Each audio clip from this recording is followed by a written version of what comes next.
Voilà. Si tout va bien, on peut commencer et on va donc commencer par se présenter avant de lancer la thématique du jour. Christelle, je te laisse commencer. Bonjour à tous, merci déjà à tous ceux qui nous ont bien confirmé que tout est bon. Moi, c'est Christelle, je suis chef de projet digital chez Click2Buy.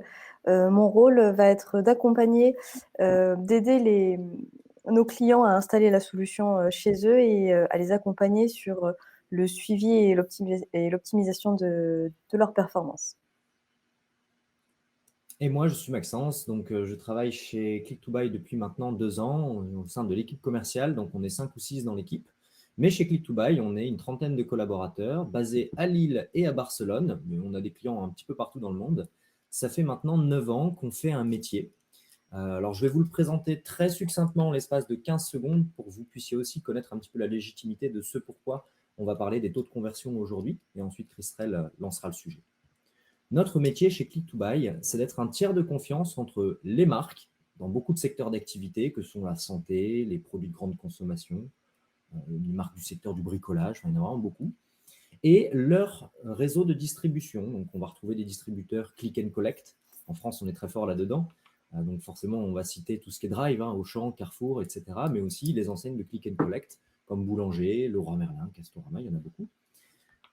Les distributeurs physiques, donc qui ont des magasins physiques, j'en ai cité pas mal juste avant, donc ça peut être des grandes enseignes, ça peut être des indépendants aussi, ça peut être du réseau professionnel, du réseau particulier, et ensuite des distributeurs pure players qui vendent leurs produits en ligne, enfin qui vendent les produits des marques qu'ils distribuent en ligne. Donc là, forcément, dans tous ceux que j'ai cités, il y en a déjà pas mal, mais après, on va retrouver vraiment des pure players comme Cdiscount, comme Amazon, comme Santé Discount, par exemple, comme Easy Parapharmacie dans le milieu de la santé.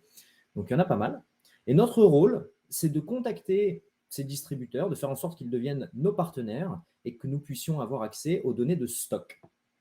Une fois qu'on a cette donnée de disponibilité de produits en magasin ou en ligne, notre rôle, c'est d'y mettre accès aux consommateurs des marques que l'on accompagne sur leurs différents supports, que sont leurs sites internet, leurs réseaux sociaux, une campagne média, par exemple. Donc, on va donner cette information de la manière la plus simple possible.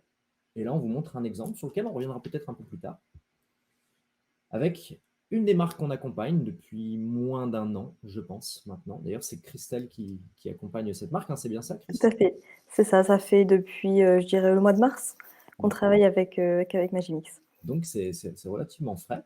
Donc, Magimix, je pense que beaucoup connaissent. Ils sont e-commerçants, c'est-à-dire qu'ils vendent leurs propres produits sur leur site internet, mais ils ont souhaité offrir des alternatives à leurs consommateurs pour répondre tout simplement aux habitudes de consommation des consos. Donc, ici, vous voyez, on a notre solution, un bouton ou acheter qui ouvre les différents canaux de distribution qui proposent le produit. Le consommateur fait son choix. Là, on est vraiment en fonction de la disponibilité en ligne, tout simplement des produits, ou en click and collect, par exemple, comme dans le cas présent. La personne est redirigée chez le distributeur, elle va pouvoir trouver le robot Magimix et aller le chercher dès cet après-midi à proximité de chez soi. Ça, c'est ce qu'on fait, on y reviendra plus tard.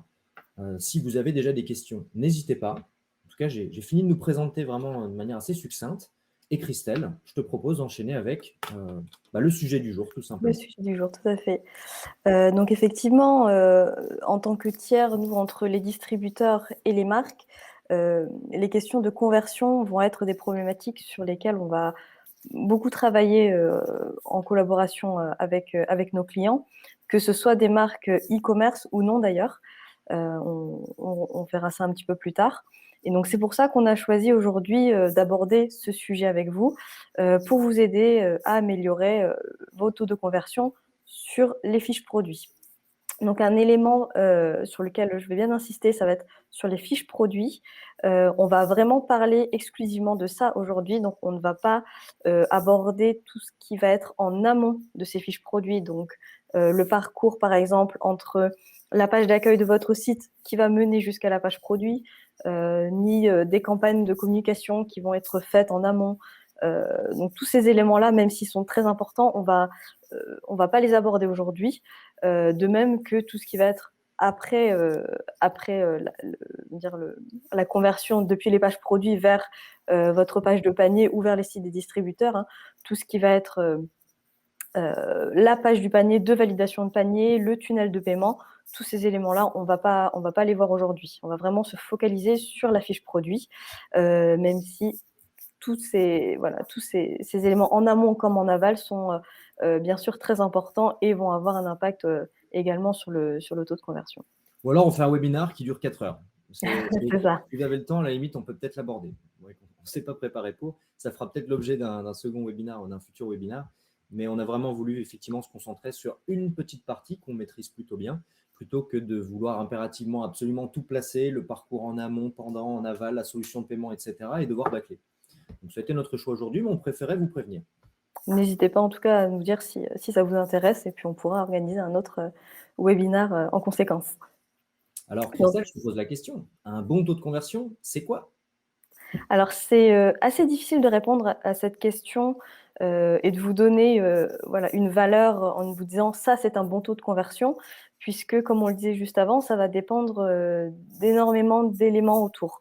Le type de produit que vous allez vendre, votre secteur d'activité, est-ce qu'il y a eu ou non des campagnes en amont qui ont été faites sur ces produits en particulier, le pays sur lequel vous êtes implanté.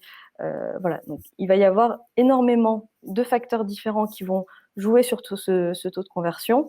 Nous, ce qu'on va plutôt préconiser, ça va être de surveiller l'évolution positive qu'il va y avoir entre le moment à un instant T où vous vous dites on veut améliorer ce taux de conversion et ensuite le comparer après avoir mis en place tous les éléments pour l'optimiser. Ici, par exemple, vous allez avoir quelques exemples de moyennes de taux de conversion par type de produit sur le secteur du e-commerce. Et ce qu'on va remarquer, c'est que moins les produits sont chers, plus la conversion va être importante. Pourquoi? Parce que lorsqu'un consommateur va acheter un produit alimentaire, par exemple, voilà, en termes de prix, c'est pas très engageant. Il va pas y avoir toute une réflexion autour de cet achat. Le consommateur ne va pas avoir besoin d'être rassuré. Donc, l'achat va se faire beaucoup plus rapidement. En revanche, si vous achetez un produit avec plus de valeur ajoutée, je sais pas, je vais prendre une enceinte, par exemple, vous achetez une enceinte, vous faites un investissement, vous voulez quand même comparer différents produits, vous voulez voir un petit peu les performances de chacun de ces produits. Donc, la conversion, forcément, va être un peu moindre par rapport à des produits dont l'achat va être plus facile. Pour l'instant, on continue. On n'a pas de questions, donc n'hésitez pas si vous avez des remarques ou des choses à nous demander. Donc, un des éléments premiers pour optimiser votre taux de conversion va être de fournir au consommateur des informations essentielles qu'il va attendre d'une page produit. Donc, tu peux passer, Max. Voilà. Au niveau de ces essentiels, le premier élément va être le titre. Le titre de votre page produit va être très important. Il va falloir qu'il soit concis, précis également, puisque ça va vous servir pour différents éléments. La première va être le référencement de vos pages. Et le deuxième va être pour les consommateurs eux-mêmes. C'est-à-dire qu'ils vont arriver sur votre site avec une référence particulière en tête. Il faut qu'ils puissent la trouver directement et simplement. Un deuxième élément qui va être aussi très important va être la description de ce produit. Plus il va être clair, plus il va être complet, plus le consommateur va se sentir rassuré. Il va trouver, par exemple, des informations telles que les caractéristiques techniques qui peuvent, du coup, lui permettre de comparer les produits, de mesurer la performance de votre produit. Et donc, c'est ce qu'il va chercher en venant sur cette page. Donc là, l'exemple que vous montre Christelle, c'est Ryobi, une marque d'outillage du groupe TTI, qui est un de nos clients. On en profite pour les saluer s'ils nous regardent. On a également sur ces pages un élément qui est souvent présent sur les pages produits, mais qui n'est pas forcément toujours très soigné, qui va être les conseils d'utilisation. Il faut savoir que les conseils d'utilisation vont vraiment permettre au consommateur de se projeter avec le produit. Et si le produit lui paraît un petit peu trop compliqué à utiliser, forcément, il va y avoir un abandon de panier, il va y avoir voilà, une certaine méfiance par rapport à ce produit. Donc, plus vous allez le rassurer sur ces éléments-là, plus le consommateur, du coup, aura des chances de continuer dans le processus d'achat. Au niveau de ces informations-là, ça, c'est vraiment les informations essentielles. Et il se trouve qu'on a quand même 60% des clients qui vont quitter un site internet s'ils ne trouvent pas les informations qu'ils sont venus chercher sur ce site. Donc, plus vous allez leur fournir ces éléments, plus ils seront susceptibles de rester. Et d'ailleurs, on continue avec un deuxième basique, Christelle. Je te laisse en Merci, parler. Max. Oui. Un deuxième basique va être le visuel. Il va être très important d'avoir un visuel qui soit attractif, qui mette en valeur le produit, sans pour autant, voilà, faut vraiment que le produit soit aussi réaliste, qu'il n'y ait pas d'un effet déceptif une fois que le client va recevoir le produit chez lui. Donc ça va être un élément aussi essentiel, une photo claire, sans voilà avec sans fond, sans voilà. Donc ça peut vraiment jouer également sur votre conversion. Une autre alternative que vous pouvez avoir va être également d'afficher le produit dans un contexte, dans une mise en situation, ce qui va permettre en fait aux consommateurs de se projeter avec le produit, de voir par exemple la taille que fait le produit. Donc ça peut vraiment jouer également sur la projection du client avec le produit. Enfin, on a aussi une autre alternative qui va être la vidéo. Donc, pour bien présenter le produit, pour pouvoir voilà, mettre en avant des caractéristiques que vous ne pouvez pas forcément mettre en avant sur des photos, il faut juste faire attention au format et au poids des fichiers, puisque si la page va mettre plus de 3 secondes à charger, on a quand même 57% des internautes qui sont susceptibles de quitter la page. L'importance du visuel ou des visuels, hein, d'ailleurs, en termes de photos, on ne peut pas toujours faire de la vidéo. Ça ne se prête pas forcément à tous les typologies de produits. Par contre, lorsque c'est un visuel, n'hésitez pas à en mettre plusieurs aussi. Comme c'est le cas d'ailleurs dans l'exemple qu'on voit ici. On peut cliquer sur les différents endroits de la cafetière pour effectivement visualiser le produit sous différents angles et on a différents visuels. Donc, n'hésitez pas à le faire. Quand vous n'avez pas la possibilité de faire une vidéo, c'est une bonne alternative. On enchaîne avec un troisième conseil. Christelle, on en a parlé, hein, tu l'as dit, hein, j'ai un petit doute, mais je préfère vérifier. Du chargement de la page, Oui, l'importance tout de à bien fait. faire attention, Oui, surtout c'est pour de ça. la vidéo, ça peut être lourd, donc bien tester en amont. Exactement, Des oui. fois, par vraiment trop bien faire, finalement, c'est trop lourd, ça prend trop de temps et c'est pire que mieux. Donc, il faut vraiment faire attention à ça aussi. Voilà, je reviens sur la presse. Hop. Et je te laisse continuer, Christelle. Merci, Max. Un autre élément important sur votre fiche produit va être le bouton d'achat. On a, par exemple, la couleur du bouton qui va impacter sur les performances, comme vous pouvez le voir à l'écran. Donc, que ce soit sur le taux de conversion général sur mobile ou sur ordinateur. Si un consommateur va venir sur une page d'achat avec l'optique finalement de valider son panier et qu'il ne trouve pas le bouton d'achat, forcément, il va se rendre sur un autre site, il va chercher peut-être sur un site d'un distributeur, même d'un autre revendeur. Donc, c'est très important que ce bouton soit bien visible. Au niveau de la couleur, nous, ce qu'on vous conseille, c'est que ce soit une couleur qui soit en accord avec votre charte graphique, donc soit qui correspond voilà, aux couleurs de votre site, soit avec des couleurs complémentaires pour que ça ressorte également bien par rapport au reste de la page. Et l'emplacement de ce bouton va importer également énormément. Si il est tout en bas de la page et qu'on ne le voit pas directement, forcément, le client va se dire on peut pas acheter sur cette page, je vais aller voir sur un autre site. Donc nous, ce qu'on va vous conseiller au niveau de ce bouton et au niveau de l'emplacement de ce bouton, ça va être de le mettre au-dessus de la ligne de flottaison pour qu'il soit toujours visible par le consommateur, même si il scrolle pour regarder d'autres informations sur le produit. On a des clients qui utilisent le format sticky. Je sais que Christelle, c'est le cas de certains de tes clients. Je me demande si ce n'était pas le cas de Thomson aussi, avec qui C'est on ça. travaillons d'ailleurs. Tout à fait, oui, On c'est a ça. fait un webinaire et qu'on salue d'ailleurs.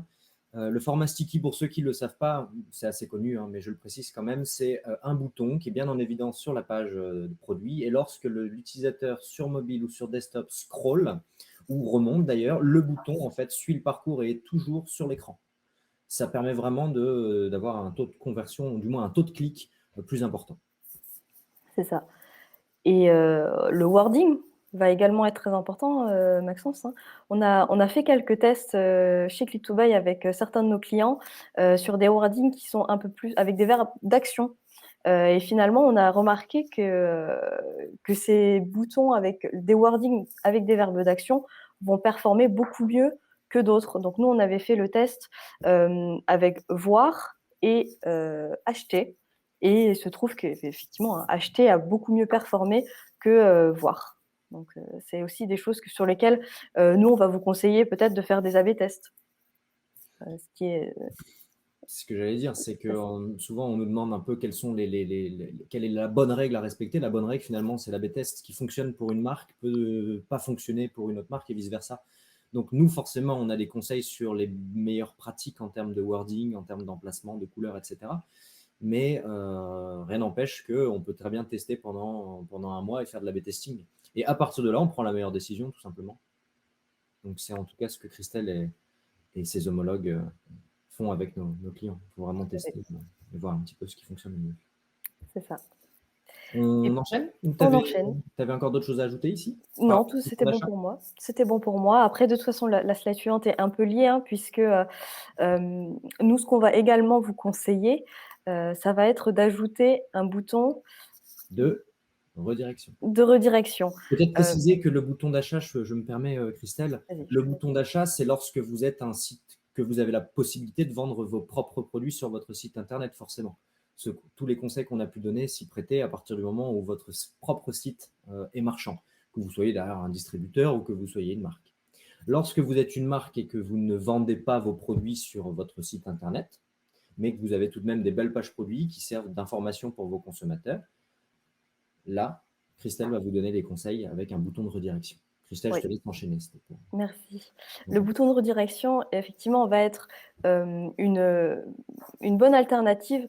D'ailleurs, que vous soyez e-commerce ou non, hein, on le verra un peu plus tard avec Maxence, mais en proposant ce bouton qui va renvoyer vers différents distributeurs qui vont revendre vos produits, vous allez proposer finalement aux consommateurs des parcours d'achat alternatifs, où en fait vous allez respecter leurs habitudes de consommation.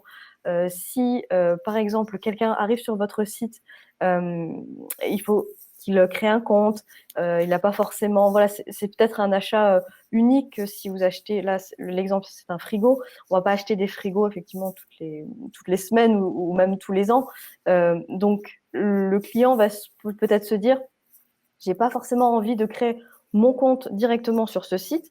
Du coup, en proposant un bouton de redirection qui redirige vers ses distributeurs favoris, vous allez quand même accompagner le client vers ses retailers favoris et vous allez quand même les accompagner dans le processus d'achat jusqu'au bout, même si à la fin, ce n'est plus chez vous, mais chez des revendeurs. On peut préciser, là, on parle d'un frigo, tu parlais d'une alternative. Effectivement, un consommateur n'a pas toujours envie de créer son propre compte sur chaque site de marque, mais préfère aller dans ses habitudes de consommation chez un distributeur. Mais ça peut aussi être tout simplement, on a envie d'aller voir le produit en magasin. Comme tu le disais, Christelle, on n'achète pas un frigo toutes les semaines. C'est un achat quand même assez conséquent, déjà en termes de budget, en termes de place, on a envie d'aller le voir en magasin, souvent. On a envie de réassurance, de poser des questions au vendeur, de le voir, de le tester un petit peu. C'est valable dans l'électroménager, c'est valable dans beaucoup de secteurs. La cosmétique, c'est valable dans l'électronique. Une télé à 1000 euros, on ne l'achète pas forcément en ligne. Un parfum, on va d'abord le sentir en magasin. Donc, vous vendez vos propres produits. Si vous êtes une marque, c'est top. Mais nous vous conseillons effectivement, en alternative, d'avoir un bouton de redirection. Si vous connaissez parmi les participants qui sont là aujourd'hui ce qu'est un store locator, c'est à dissocier. Le bouton de redirection n'est pas un store locator.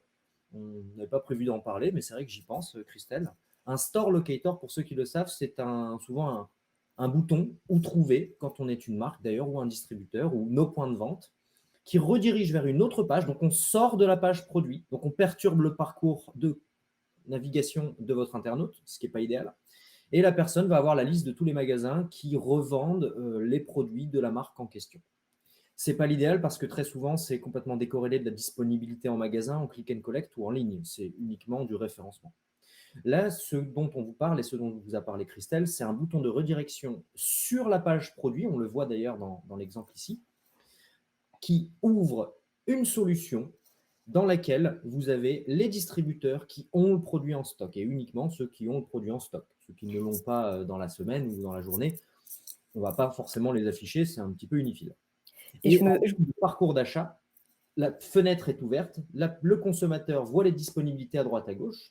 Si elle souhaite fermer la fenêtre parce qu'elle veut continuer de regarder les informations de la page produit, elle clique sur la petite croix qui est en haut à droite, la fenêtre se referme. On n'envoie pas la personne vers un store locator, c'est vraiment dissocié. On ne parle pas de la même chose. C'est vraiment un bouton de redirection, je voulais juste clarifier ça. Christelle, je te laisse continuer. Ouais, et je me permets du coup de répondre à la question de David.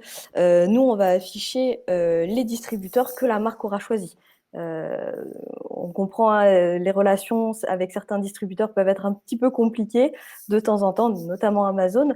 Mais là, nous, on va afficher pas forcément tous les distributeurs qui auront le produit, mais vraiment ceux que vous souhaitez afficher. Après, voilà, on a également d'autres mécaniques qui permettent aussi, si vous le souhaitez, de mettre en avant des partenaires privilégiés par rapport à d'autres.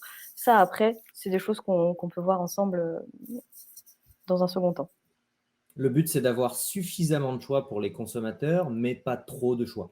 On essaye quand même souvent de réduire. Afficher dans la colonne livraison, par exemple, 15 sites internet qui proposent le produit, c'est possible. Ce n'est pas forcément ce qu'on conseille. L'idéal, c'est d'en avoir entre 3 à 5 maximum. On a également une question de Jérémy donc, qui nous demande s'il faut afficher les prix de vente des revendeurs sur votre page produit. Alors nous, on ne le conseille pas parce que vous pouvez avoir des distributeurs qui ont différents prix. Je pense notamment à Amazon qui, de temps en temps, a des prix qui sont quand même très concurrentiels par rapport à d'autres distributeurs. Et je pense que pour des questions commerciales entre vos différents partenaires, ça pourrait créer peut-être quelques tensions. Donc souvent, nous, on ne le conseille pas. Après, si la marque a envie d'afficher les prix, nous, on est tout à fait aussi en mesure de le faire dans le widget, dans la solution qui est affichée là. Effectivement, ça dépend. C'est un sujet dont on parle systématiquement en kick-off lors de la mise en place de la solution. Et il y a plusieurs alternatives, il y a plusieurs options concernant effectivement les prix. On les affiche pas, on affiche un retailer que lorsqu'un prix est respecté, etc. Il y a pas mal de choses qui sont possibles. Après, il faut toujours que ce soit en phase avec effectivement les relations commerciales qu'ont les forces commerciales de nos clients et leurs relations avec leurs clients, que sont leurs distributeurs. Il faut vraiment que tout ce monde-là, effectivement, se parle et décide de qu'est-ce qu'on fait. Qu'est-ce qu'on fait, qui on affiche, comment on l'affiche, etc. Donc, il y a beaucoup de possibilités. Mais là, c'est vraiment du cas par cas. On ne peut pas faire de généralité. Là, vous parliez d'Amazon, Jérémy. On a des clients, ça va être d'autres distributeurs qui sont compliqués et Amazon, ça va très bien. Ça dépend vraiment des clients, finalement. Christelle, je pense que pour l'instant, on a répondu aux questions. Si on en a coupé une par moment, n'hésitez pas à nous le faire savoir.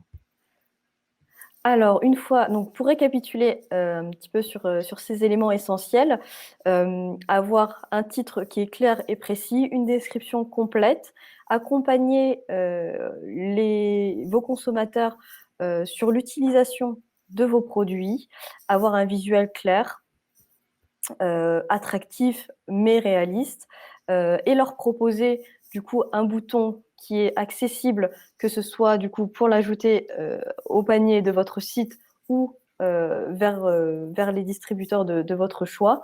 Une fois que vous avez proposé tout ça à vos clients, vous allez toujours forcément avoir quelques personnes qui vont être encore un petit peu réfractaires, qui auront encore un peu besoin d'être rassurées. Et donc, du coup, on a quelques éléments supplémentaires à vous proposer. Donc là, je vais vous laisser Maxence vous en parler. Merci Christelle. Effectivement, on vous a parlé des 4-5 bases selon nous. Encore une fois, c'est vraiment notre opinion. Et là, on va vous donner 1 ou 2 conseils supplémentaires qui vont peut-être un peu plus loin. Alors, vous les connaissez sûrement, mais on va en parler. C'est la première chose, la notation de vos produits, les avis de vos produits. Comme vous pouvez le voir, on a une grande partie des consommateurs, 77% dans l'étude ici, qui consultent les notations des produits avant d'acheter un produit. Alors, pas toujours sur le site de la marque ou sur le site d'un distributeur. Il y a des sites spécialisés selon les secteurs d'activité, je ne vais pas en citer, mais il y en a beaucoup, qui vraiment répertorient toutes les notations des produits. Forcément, plus un produit est important en termes de valeur, plus les gens vont consulter les avis, ça c'est logique aussi. Notre conseil, c'est si vous avez la possibilité de le mettre en avant sur la page produit. Le problème, quand on vend un produit, s'il n'y a pas cette notation et qu'on sait que les consommateurs ont tendance à aller les consulter, qu'est-ce que fait le consommateur une fois qu'il est sur le site de la marque? Il a envie d'acheter le produit. Il a envie de vérifier. Il sort du site de la marque. Il va consulter des sites qui vont, eux, offrir un avis. Dans ces avis, le produit est très bien noté. Mais il y a d'autres produits, d'autres marques qui sont également peut-être bien notés, peut-être même mieux notés. Et donc forcément, vous prenez le risque que votre consommateur soit déconcentré de l'achat qu'il allait faire sur votre site Internet et se perde à droite à gauche sur Internet. Nous, ce qu'on va conseiller, c'est d'afficher les notations sur vos pages produits et d'afficher bien sûr la pertinence de la notation. Le but, ce n'est pas de mettre ce produit à 5 sur 5. C'est aussi d'en expliquer la source quand on le peut et d'expliquer aussi et d'indiquer le nombre de notations. Parce que 5 sur 5, s'il y a une note, vous avez compris où je veux en venir. Donc, il existe différents prestataires selon les secteurs d'activité qui répertorient ce type d'avis, avec qui les marques peuvent travailler. Je ne vais pas en citer encore une fois, il y en a beaucoup, et qui vont permettre effectivement aux marques d'avoir directement ces avis-là sur leur page produit. Et ça, c'est ce qu'on vous conseille de faire ici. Alors, il n'y a pas de questions. Je continue. Si ça vient après et que je suis passé à la slide suivante, il n'y a aucun souci, on y revient. Christelle, quelque chose à ajouter ici? Non, très bien, vas-y, je te laisse continuer. Le deuxième conseil, c'est les services complémentaires. Les services complémentaires, on en a mis 4 ou 5 dans le graphique qu'on a sous les yeux, mais il y en a beaucoup. Alors forcément, on va parler de la livraison, des délais de livraison, de la méthode de livraison, des coûts de livraison. C'est un classique. Tous les sites, forcément, finissent par en parler. Le problème, c'est que bien souvent, ce n'est pas forcément indiqué sur la page produit. Ou alors, on n'a pas le coût sur la page produit. Ou alors, on n'a pas la date exacte sur la page produit. Ça va être écrit livraison inclus ou pas d'ailleurs, mais on ne sait pas vraiment à quelle date c'est possible de l'avoir. Ce qu'on vous conseille, si vous êtes une marque ou un distributeur, alors forcément, les distributeurs le font très bien généralement puisque c'est leur métier. Quand on est une marque, on a peut-être un peu moins cette connaissance-là, c'est d'avoir la méthodologie de livraison, les coûts, etc., directement sur la page produit et de ne pas devoir commencer à rentrer dans le parcours d'achat et dans le tunnel, pas dans le parcours d'achat, mais plutôt le tunnel de validation du panier pour avoir ces informations. Plus tôt elles arrivent dans la page produit, au mieux c'est. Ça, c'est pour la livraison. Mais il y a plein de services complémentaires. On peut parler, par exemple, de l'installation. Quand on parlait d'un frigo tout à l'heure, on l'achète en ligne, on peut le faire installer directement, au-delà de la livraison. Qu'est-ce qu'on peut avoir? On peut avoir de la formation à l'utilisation du produit, par exemple, que ce soit en livraison, que ce soit en click and collect ou en magasin. On peut aller acheter un produit. On a vu l'information sur votre site internet, on va le chercher en magasin, et en plus, on a une formation en magasin. Je parlais de cosmétiques tout à l'heure, ils le font beaucoup, ça. Je ne suis pas trop concerné par le maquillage, et encore que je pourrais, mais je sais que Christelle, ça se fait beaucoup, il me semble, dans le maquillage chez Sephora, Nocibé, etc. On peut aller tester, il y a des petites formations sur l'utilisation, sur comment le faire en magasin. C'est ça, il peut y avoir des ateliers C'est complémentaires que vous pouvez y aller pour tester les produits en amont de votre achat. Dans la cuisine aussi, d'ailleurs. Quand tu parles d'atelier, ça me fait penser, tout à l'heure, on montrait le cas Magimix. Je ne sais pas si eux le font, mais c'est typiquement le genre de marque qui, effectivement, peut faire des ateliers en magasin. On parlait d'outillage tout à l'heure avec un exemple sur de l'outillage. Il y a pas mal de marques, effectivement, qui proposent des ateliers directement chez Casto, chez Leroy Merlin, etc., sur comment on utilise cet outil, tout simplement. Donc, n'hésitez pas à le mettre en avant sur vos pages produits, ça peut intéresser vos internautes. On a une question de David. Voilà. Tu l'avais vu, Christelle? Oui, j'étais en train de lui répondre justement. Donc, je te laisse y répondre alors. C'est en lien finalement avec la slide suivante, si je me trompe pas. Donc, on va peut-être pouvoir y répondre directement avec un exemple sur l'exemple Magimix. Exactement. Disponibilité en magasin, ça c'est pareil, ça répond un petit peu à la question de David, je lis dernièrement. Les conditions d'échange et retour, pour terminer sur les services complémentaires. Trop souvent, et ça m'est arrivé encore il y a 2 semaines, j'ai commandé un truc sur un site en plus américain, donc c'est venu d'assez loin. Et les conditions de retour, je les cherchais. Il a fallu que j'aille finalement dans les mentions légales de l'entreprise, dans Return Policy, et que je lise forcément tout le paragraphe sur les conditions de retour. Donc, ce n'était pas évident. Donc, toutes les marques, tous les distributeurs n'en ont pas forcément sur toute la typologie de produits, mais lorsque vous en avez, notre conseil, c'est de le mettre de manière claire directement sur la page produit parce que ça rassure. Et encore une fois, j'étais à 2 doigts d'abandonner mon achat sur ce site il y a 2 semaines parce que je ne les trouvais pas. J'ai finalement acheté le produit, mais il y a beaucoup de gens qui doivent s'arrêter à ça et qui vont tout simplement sur un site où c'est plus clair. Donc, il y en a encore beaucoup. Si vous avez des questions, n'hésitez pas, ou si vous pensez à d'autres exemples que vous voulez nous partager, n'hésitez pas. Christelle, tu as répondu. On a une question de Julie. Est-ce que, on y répond après, des conseils pour des ventes de formation, donc un produit non physique. Est-ce que vous vendez sur votre... Alors, il faudra avoir un petit peu plus de contexte. Est-ce que ces produits de formation, par exemple, genre, je ne sais pas, formation de langue, peu importe, on n'a pas forcément besoin de le savoir, mais est-ce que vous vendez directement? Il y a un tunnel d'achat sur votre site internet ou on est plutôt sur de l'information pour pousser vos internautes à prendre contact via un formulaire? Ou est-ce qu'on est directement sur un site purement vraiment e-commerce sur lequel on valide son parcours d'achat et on achète une formation directement en ligne? Auquel cas, forcément, les conseils ne sont pas les mêmes. Dans le cas numéro 1, on va être plutôt sur comment on pousse la personne à prendre contact et donc avoir du click-to-call pour être rappelé facilement. C'est un petit peu ce que moi je fais avec mon équipe commerciale, directement chez Click2Buy. Notre produit ne s'achète pas sur notre site internet, donc on essaye de pousser notre site, les internautes qui sont sur notre site, à nous contacter de la manière la plus simple possible, en cliquant pour être rappelé, ce genre de choses. Si c'est le cas numéro 2 et que vous vendez vraiment vos produits en ligne, alors effectivement, ça peut s'appliquer à tout ce qu'on explique depuis tout à l'heure. Et je te confirme que c'est bien avec un tunnel d'achat sur le site. Donc, on a bien eu la réponse de Julie. C'est ça. C'est vrai que je ne l'ai pas précisé, en général je le précise à la fin du webinaire. Bien entendu, aujourd'hui on parle d'un sujet qui est assez large. Nous, chez Click2Buy, on peut vraiment vous accompagner, on en parlera après, sur une petite partie de ce sujet-là. On en parle d'ailleurs juste après.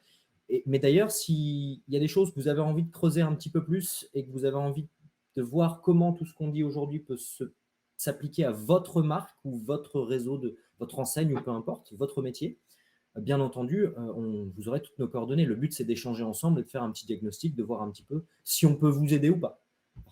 Bien souvent, on peut, heureusement, et puis si on ne peut pas, on aura l'humilité de le dire. Et alors, on va répondre à la question de David. Notre dernier conseil, on revient dessus. On en a commencé à en parler un petit peu tout au long de ce webinaire, et là, on va vraiment attaquer la partie où on peut vous aider, où c'est purement notre métier. C'est de proposer des parcours d'achat alternatifs. Donc, on vous a montré un exemple, on va y revenir, on va peut-être le détailler un petit peu plus. Ici, Magimix, donc une marque e-commerce qui vend ses produits sur son site internet, mais qui a un gros réseau de distribution aussi, en France et puis dans d'autres pays dans le monde. Leurs produits, on peut les retrouver donc dans la GSS, tous les magasins d'électronique et d'électroménager, donc physiques. Ces magasins-là, bien souvent, vendent leurs produits en ligne.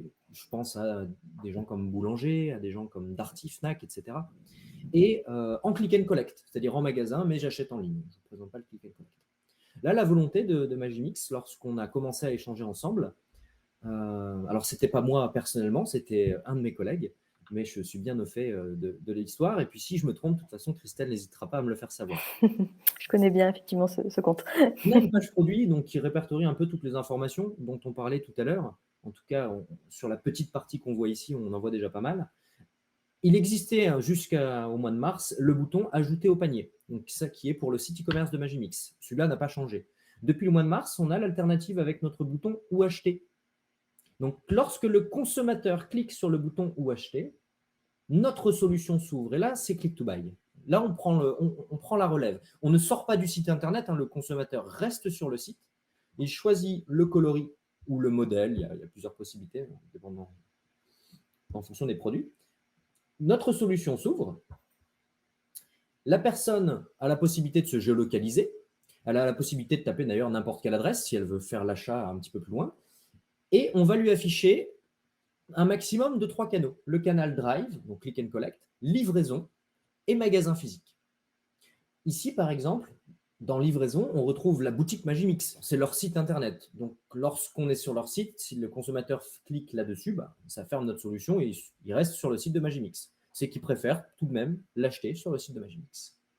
Si ce n'est pas le cas et qu'ils préfèrent, pour X raison d'ailleurs, l'acheter chez Darty, chez Boulanger, il clique chez l'un des distributeurs, il est redirigé sur la page produit, le produit est disponible en stock. Si par exemple, il revient demain et que Darty n'a plus le produit parce qu'ils sont en rupture de stock, nous n'afficherons tout simplement plus Darty. Et tout ça, c'est automatisé. Donc, le but d'aujourd'hui, ce n'est pas de rentrer dans le détail de comment fonctionne notre solution, comment nous avons accès à toutes ces données. Est-ce que ce sont des partenariats? Est-ce qu'il y a beaucoup de possibilités? Mais la finalité, c'est que nous avons accès à cette information. Donc là, le but, c'est vraiment d'afficher toutes les alternatives pour les consommateurs et de répondre aux habitudes de consommation de vos consommateurs. Le but, c'est quoi? C'est qu'il achète un produit Magimix. C'est qu'il soit satisfait dans son achat et qu'il trouve le produit, que ce soit en ligne, en magasin, ou le commander en magasin et d'aller le retirer, ou que ce soit sur la boutique de Magimix. Le but, c'est d'acheter le produit. Ici, je vais mettre play une seconde fois, on l'avait vu tout à l'heure. Et vous allez voir petit à petit, effectivement, le parcours. Qu'est-ce qu'on peut préciser d'autre sur cet exemple-là, Christelle? Alors, on peut peut-être du coup répondre également en même temps à la question de David, qui était de savoir, une fois que le consommateur est redirigé vers le site d'Eureka, par exemple, comment s'assurer qu'il a bien validé sa commande? Alors, nous, côté Click2Buy, on travaille vraiment en partenariat avec les distributeurs. On les affiche vraiment de manière dynamique, donc selon les stocks, selon voilà, un distributeur qui ne va pas avoir le produit en stock, on ne va pas forcément l'afficher. On ne doit pas l'afficher du tout d'ailleurs. Et du coup, à partir du moment où on travaille en partenariat avec eux, on a également la possibilité pour certains secteurs d'activité d'avoir accès aux confirmations de vente. Donc, on va savoir derrière si le consommateur a validé ou non son panier. Et donc, c'est comme ça qu'on peut mesurer la conversion derrière. Ça va de soi forcément pour la plupart des secteurs d'activité, mais il y a vraiment des différences entre la typologie de distribution, bien entendu. Mais bien sûr, c'est pour tout ce qui est le click and collect et tout ce qui est les ventes en ligne. Pour les magasins physiques, David, c'est plus compliqué, voire d'ailleurs impossible. La personne est géolocalisée, elle va chez Darty, elle décide d'y aller, d'acheter le produit, ça, nous ne pouvons pas le traquer. Vous pourrez le voir, vous, sûrement, avec une augmentation des ventes, mais on ne pourra pas vraiment le traquer et voir tout le parcours. David, n'hésitez pas à nous faire savoir si on y a répondu. Et je pense qu'on a une remarque ou une question de Stéphanie que je vais lire en direct, Christelle. Très bien, vas-y, je te laisse. Merci Stéphanie pour cette remarque. Je suis actuellement en pleine mise en place d'un site e-commerce pour des produits numériques téléchargeables. Comment optimiser la page produit, sachant que je me demande comment faire pour le visuel, en s'assurant de protéger son contenu? Alors, je suis actuellement numérique téléchargeable. Alors là, je sais, on rentre un peu plus dans la technique, mais je sais qu'il y a des moyens de ne pas rendre les visuels téléchargeables, par exemple. Alors je vais prendre un exemple à titre personnel, hein, mais un photographe, par exemple, qui va mettre à disposition sa galerie, souvent vous ne pouvez pas télécharger les photos. Donc, je pense qu'il y a des moyens techniques aussi de permettre ça. Et également, on a pas mal de sites qui vont mettre comme une sorte de tampon finalement sur le visuel et du coup qui le rend inexploitable si c'est quelqu'un qui l'a juste pris sur votre site. Est-ce que tu as des choses à rajouter, Maxence? J'allais parler du deuxième conseil que tu donnes, c'est comme ça à chaud, sans avoir préparé vraiment la réponse par rapport à votre secteur d'activité. Encore une fois, Stéphanie, il faudrait qu'on en sache un peu plus. Effectivement, c'est le conseil auquel j'aurais pensé. Effectivement. Le premier, pas forcément, mais le deuxième, je le vois assez souvent. Après, voilà, pour le premier, techniquement, il faudrait voir avec des gens qui connaissent un petit peu plus techniquement. Hein. Moi, on n'est pas, ni Maxence ni moi ne sommes techniques, mais c'est en tout cas possible. Et alors, donc c'est bien parce qu'en fait, on anime ce webinaire tous ensemble, puisque vous nous donnez des réponses, donc c'est bien aussi. On a David qui a eu le souci, qui met que le début du texte et avec un paywall. Alors moi, je ne sais pas ce que, je le dis, hein, je ne sais pas ce qu'est un paywall, mais je lis pour tout le monde le conseil de David si vous voulez vous renseigner. Et Jérémy qui conseille, ou en tout cas qui demande de faire un petit peu comme le site de l'AFNOR. Je ne connais pas personnellement le site de l'AFNOR, mais ça vaut peut-être le coup, Stéphanie, d'aller voir. Merci Jérémy, merci David pour votre participation en tout cas. Chris, je te laisse enchaîner avec un deuxième exemple. Super. Et c'est très bien parce que c'est en lien avec une question qui nous a été posée un petit peu plus tôt par Estelle. Effectivement, nous, en tout cas, alors c'est possible dans notre solution, mais finalement, sur les pages produits, vous pouvez également le faire, c'est de proposer des produits complémentaires à celui qui est consulté par le client. Donc nous, par exemple, on a mis ça en place chez Carola, où en fait, lorsque le consommateur va ouvrir la page d'un produit en particulier, en dessous, on va proposer des alternatives à ce produit. De cette manière, vous pouvez proposer soit des produits complémentaires. Donc, si par exemple quelqu'un achète un téléphone, vous allez pouvoir lui proposer des écouteurs, une coque, un nouveau chargeur. Mais vous pouvez également proposer des produits similaires dans le cas où le produit qu'il recherche n'est plus en stock. Si vous vendez une télé et que cette référence en particulier n'est plus disponible, en proposant des produits similaires, vous allez quand même vous assurer que le client, voilà, finalement, va peut-être changer d'avis et prendre comme quelque chose qui est assez proche et valider tout de même sa vente. Enfin, son achat, pardon. Et la genèse du truc, c'est on a pas mal de clients, enfin de clients et de prospects d'ailleurs, hein, en début d'année, qui nous ont demandé effectivement cette fonctionnalité qui est assez connue, hein, quand on regarde les plus gros sites e-commerce pure player le font. Un petit chiffre qui est sympa, on a eu un tiers des commandes Amazon qui sont issues des bandeaux, donc des footers, hein, très généralement en bas de page produit. Ces produits peuvent aussi vous intéresser, ou alors les internautes ayant acheté ce produit ont aussi acheté ce produit. Donc à la fois les produits similaires qui peuvent remplacer au cas où on n'est pas fan du produit, au cas où il n'est pas disponible, peu importe, et les produits complémentaires. Et donc on a regardé un petit peu ce qui se faisait à droite, à gauche, et petit à petit on a décidé de le développer. Donc c'est pareil, on a des clients qui vont l'utiliser comme vous le voyez ici. Ces produits peuvent aussi vous intéresser. Et on a des clients qui vont l'utiliser avec des produits complémentaires. Lorsqu'on vend un smartphone, très souvent, la personne recherche aussi des écouteurs, elle recherche une coque, donc un étui, un chargeur à induction. Il y a plein de choses qu'on peut acheter en même temps. Bah, pourquoi pas, voilà, on a trouvé le smartphone, on voit qu'il est disponible chez Boulanger. Ces produits peuvent aussi vous intéresser. Ça tombe bien, il y a des AirPods dont j'avais besoin. Donc, je vois qu'ils sont dispo, je clique dessus. Ils sont disponibles aussi chez Boulanger. Bon, bah, je vais aller chez Boulanger à côté de chez moi. Je sais qu'ils ont tout. Donc ça, c'est plutôt sympa. Et c'est quelque chose de relativement nouveau, puis ça doit faire, enfin, relativement nouveau, tout est relatif, mais ça doit faire 6 mois, je pense, qu'on a dû le mettre en place en début d'année, Christelle, si je ne dis pas de bêtises. C'est ça. D'autres choses à ajouter ici? Pour moi, c'est bon. Si vous avez des questions, n'hésitez pas encore une fois. Alors, je regarde. Oui, on a David qui nous demande un algo chez vous, on peut choisir. On le choisit avec... Alors, c'est vous qui le choisissez, c'est vous qui définissez, en fait, pour tel produit, vous voulez voir quel produit afficher en complément. Ça, c'est vraiment vous qui décidez. On peut en afficher 3, 2, 4, enfin voilà, ça, c'est vraiment libre à vous de définir quels sont les produits similaires. Et ça tombe sous le sens, mais j'ai déjà eu la question, hein, en rendez-vous avec nos clients, nos prospects. Ce sont les produits similaires de votre marque, si nous Oui. avec vous. Bien entendu. Ce n'est pas un algo où bah voilà, vous êtes une marque de téléphone, on travaille avec 2 autres marques de téléphone, on va proposer des produits similaires à la vôtre. Non, pas du tout. Ce sont vraiment votre marque. Et donc, comme Christelle l'a dit, on le décide avec chacun de nos clients. C'est vous qui le choisirez. Vous connaissez mieux vos produits en général que nous. On arrive à la fin de ce webinaire. On a voulu terminer avec vraiment des chiffres. Donc là, on va vous donner quelques exemples de taux de conversion.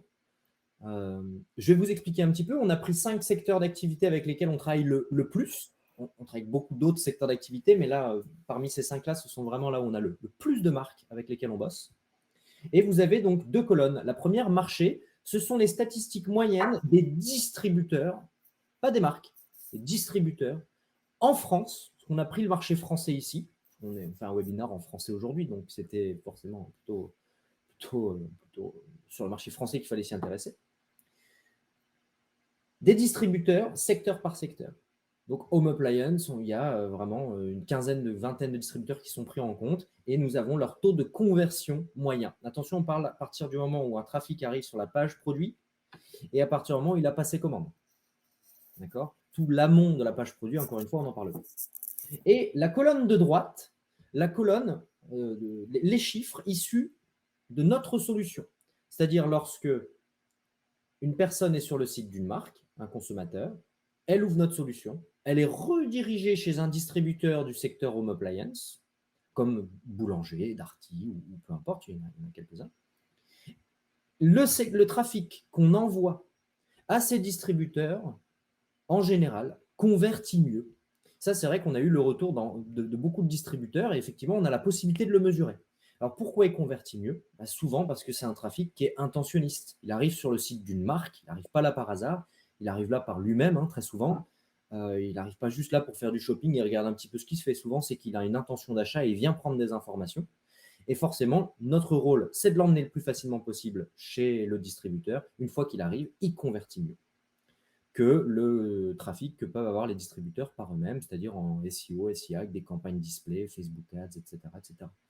Donc, généralement, on a un trafic qui convertit 2 à 3 fois mieux, mais qui est forcément un petit peu plus faible. On n'envoie pas autant de trafic issu de notre solution chez Amazon que le trafic d'Amazon eux-mêmes. C'est logique. Mais il convertit mieux. Donc forcément, c'est aussi pour ça qu'on parlait en tout début de webinaire d'un tiers de confiance entre les marques et leur réseau de distribution. Pour un réseau de distribution, comme tous ceux qu'on a pu citer aujourd'hui, forcément, le trafic qui est issu de notre solution et qui est renvoyé chez eux est super intéressant. Parce que c'est un trafic qui arrive comme ça et qui, en plus, convertit, comme vous pouvez le voir, 2 à 3 fois mieux. Donc c'est plutôt sympa. Donc, on vous a donné des chiffres. Alors, je ne vais pas tous les lire. Je pense que vous les avez sous les yeux. Et vous les aurez de toute façon pour les étudier à tête reposée. Je vois que pour l'instant, il n'y a pas de questions par rapport à ce sujet-là. Le webinaire touche à sa fin, je vais y arriver. Christelle, est-ce qu'il y a des choses que j'aurais oublié, préciser tout simplement?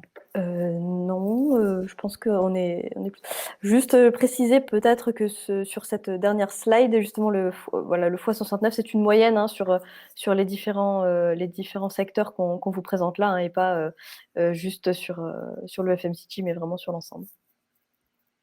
Voilà.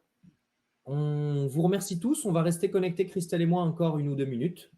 Ça y est, il est 45, donc on a encore le temps. Si vous avez des questions, il n'y a pas de limite. Sachant qu'après, bien entendu, n'hésitez pas à nous contacter. C'est aussi le but. S'il y a des choses qui sont restées encore un peu floues par rapport à votre marque, vos produits ou votre site internet, vous nous contactez. On prendra le sujet, on échangera ensemble, ce sera un plaisir. En tout cas, encore merci de votre participation aujourd'hui. Et puis, un bon week-end à ceux qui vont nous quitter dans les quelques instants. Et on reste connecté encore 1 ou 2 minutes. Merci à tous pour votre participation. Votre module, décidément, est disponible sur tous les CMS. Question de Jérémy. Christelle, est-ce que tu veux y répondre? Alors, du coup, en fait, la solution Click2Buy va s'intégrer au niveau de chacune des pages produits. Et en fait, si vous voulez, vous avez 2 morceaux de code finalement à ajouter dans chacune des fiches produits pour que le bouton puisse apparaître. En général, ça s'intègre bien avec tout type de CMS. On n'a jamais eu de difficultés particulières, en tout cas. C'est un script HTML5. Ça s'intègre sur tous les CMS, que ce soit un WordPress, que ce soit un truc un peu plus complexe ou que ce soit un CMS maison. Ça n'a jamais été un souci d'intégrer la solution sur un site. Il y a plein de questions stratégiques autour de la solution, parce que forcément, on va parler de vos distributeurs, etc. Et ça, on en parlera ensemble. Mais la partie vraiment intégration, finalement, c'est vraiment en général, ça arrive vraiment à la fin des discussions, parce que c'est assez facile. Et on a une documentation qu'on envoie à nos prospects, en avant-vente, bien entendu, afin de les rassurer sur le sujet. Question de David. Tarification FIF. J'y arrive plus. Il est temps de partir en fixe. Une braille cet après-midi et heureusement. Tarification fixe ou à la perf? Tarification fixe, David. en fonction de plein de choses, mais pas en fonction des performances. Donc, c'est indépendant du trafic que vous allez générer sur votre site internet et du trafic qui va être redirigé et qui va performer derrière et convertir. C'est indépendant.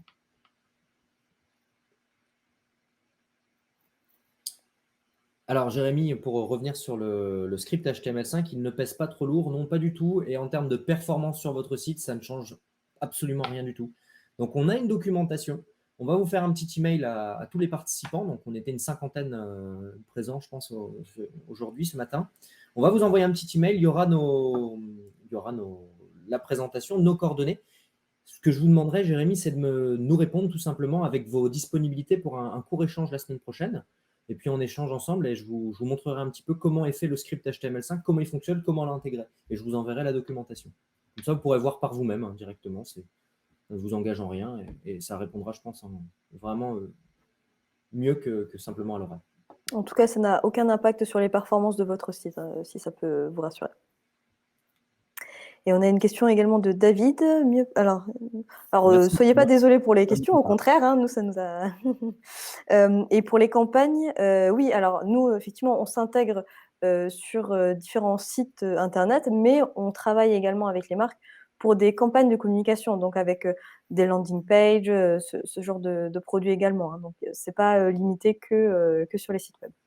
Oui, il y a beaucoup de choses dont on n'a pas parlé aujourd'hui, parce que ce n'était pas le but. Et pour répondre à la dernière question, non, pas pour l'instant. C'est vrai que c'est une idée. On n'y a pas forcément encore beaucoup réfléchi, mais c'est une bonne idée.